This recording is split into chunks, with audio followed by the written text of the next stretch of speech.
Paulina tiene 51 años, es ecuatoriana, pero lleva 25 años ya aquí en España. Tanto ella como su marido, a lo largo de todos estos años, siempre se buscaron la vida para buscar y para encontrar un trabajo. Él, sobre todo, en la obra, y ella cuidando a personas mayores. Hasta que en 2020, en plena pandemia, su marido fallece. Y Paulina, pues de un día para otro, se encuentra con 2 hijos a los que cuidar y un sueldo de 600 euros. Era mayo. Por aquel entonces, en mayo de 2020, estamos hablando, no sé si te acuerdas, pero el gobierno aprobó el ingreso mínimo vital, una prestación para personas en riesgo de exclusión social debido, bueno, pues a su vulnerabilidad, situación económica. Lógicamente todo esto pues había empeorado muchísimo, ¿no?, con la pandemia y con el hecho de que tuvimos que encerrarnos en casa mucho tiempo. Bueno, pues sin embargo, un mes después del fallecimiento de su marido, a Paulina le pasa esto. El 1 de junio del 2020 a mí me concedieron el mínimo vital sin solicitarlo yo. La cantidad que me concedieron era de 362,06 al mes. Bueno, en su cuenta, en cualquier caso, lo que aparecían eran 375 euros. Y esto estuvo pasando durante un año entero. Aunque lo sorprendente es que la Seguridad Social no le reclamó nada hasta principios de 2022. Me llega una carta diciéndome que ya no me correspondía y que debía una deuda de 10.989,2 céntimos. Es decir, no solo que no le correspondía cobrarlo a partir de ese momento, es que en realidad, según esa carta, no tenía que haberlo cobrado nunca. Bueno, a ver, vamos a partir de la base de que Paulina nunca lo había solicitado. Se le empezó a ingresar esta cantidad, este ingreso todos los meses en su nómina. Y de repente le reclaman una cantidad de dinero, pues como vemos, desorbitada. No es la única, como Paulina no podía pagar esa cantidad en concreto, hablamos de 10.989 euros. Hubo otra carta a finales de diciembre. Esta vez era una carta de embargo directamente y con una deuda de 13.255 euros. A todo esto, también quiero aclarar que él ya, cuando se lo explican y tal, ella es consciente de que ese dinero tiene que devolverlo, pero pide, por favor, hacerlo de alguna manera en que ella realmente pueda afrontar esa devolución. Hay que decir que la Administración no se lo ha puesto fácil.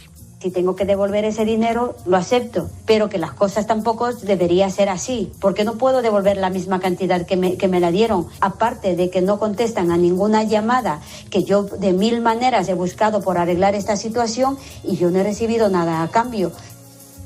Es decir, no le permiten devolverlo de una manera en que ella poco a poco, obviamente tendría que ser en muchos años, claro, pueda realmente hacer frente a esta deuda, a este dinero que ahora le reclaman. Y tampoco dice que encuentra una manera de comunicarse, ¿no?, con el SEP en este caso. Hay que decir que su situación familiar, en fin, tampoco es buena. Yo no quiero estar en esas circunstancias, porque yo soy sola, mi unidad familiar. Tengo 2 menores de edad. No puedo hacer frente a esa cantidad que me están solicitando de 13.000 euros. Bueno, pues no me extraña, ¿no?, porque realmente es una cantidad muy importante, ¿no?, para una situación familiar verdaderamente complicada. Habría que pensar también, cómo mucha gente empezó a cobrar este ingreso mínimo vital sin haberlo solicitado previamente, cuando recordaremos todos el follón que hubo aquellos primeros meses, que no había manera de gestionar además este ingreso mínimo vital, y muchas personas que sí lo estaban solicitando no conseguían cobrarlo. Bueno, pues a día de hoy hay que decir que Paulina sigue sin resolver nada, a la espera de que le asignen un abogado de oficio para ver qué ha pasado con todo esto, qué pasa con esas cartas que les están enviando desde la Seguridad Social y con ese embargo que tiene pendiente, porque a día de hoy tiene las cuentas del banco ya bloqueadas.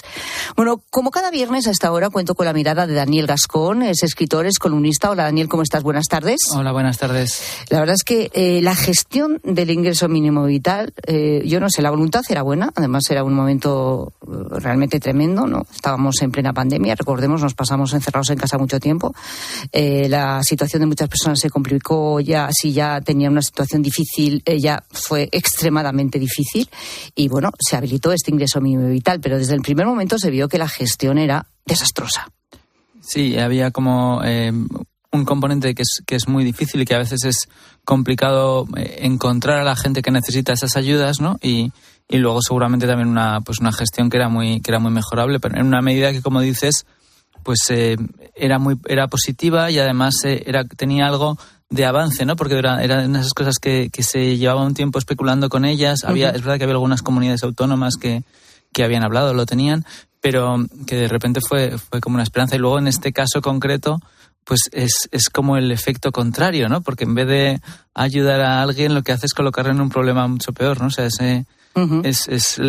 consigue lo opuesto a lo que supuestamente debía defender la ley, ¿no? La medida. Porque alguien dirá, bueno, es que Paulina, si ve que de repente le empiezan a pagar algo que ella no ha solicitado, lo lógico es decir, bueno, ¿qué es esto? Me pongo en contacto con el organismo en cuestión y pregunto, porque a ver si me voy a meter en un lío. Pero bueno, también hay que ponerse en su piel, en sus circunstancias. De repente se ve viuda con 2 hijos menores de edad, con un sueldo muy escaso. Oye, pues a lo mejor le ingresan ese dinero y, pues bueno, mira para otro lado, ¿no? Fíjate tú con lo que se encontró después. Bueno, no es el único caso, o parecidos al de Paulina, desde luego están saliendo muchos en este momento. Mira, voy a saludar a Carmen, ella estuvo recibiendo también esta ayuda y también sin haberla